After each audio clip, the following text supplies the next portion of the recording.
Hey everybody, just thought I'd go ahead and record a short video to show you how I like to use the metrics available to you through your Peloton screen following a ride. In this case, I just completed a Kendall Toole metal ride. Nothing else like a Kendall Toole metal ride. A great soundtrack. Nice to have the kind of music I like to listen to when working out. So it was fantastic.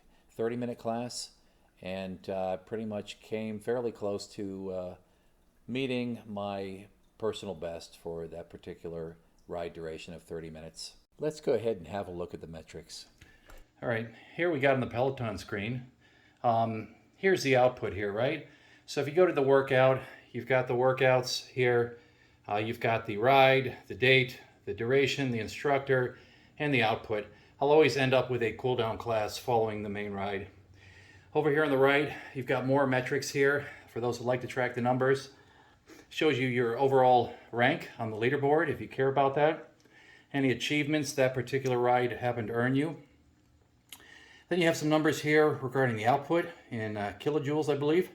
Distance, calories. Trying to keep the phone steady. Heart rate still coming down.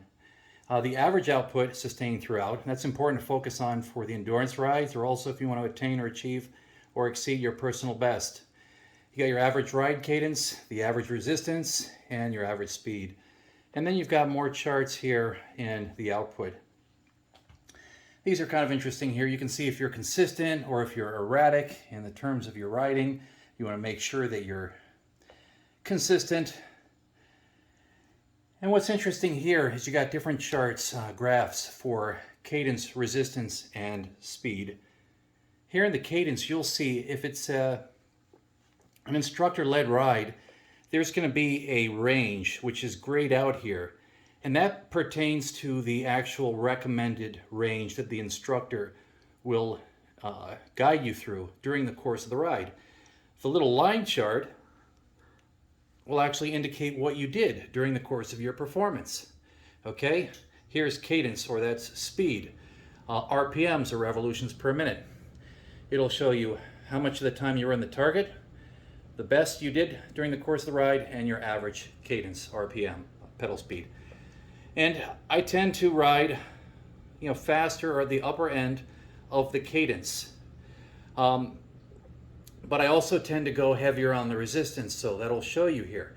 And you might see little spin-ups or Tabata sections of some rides.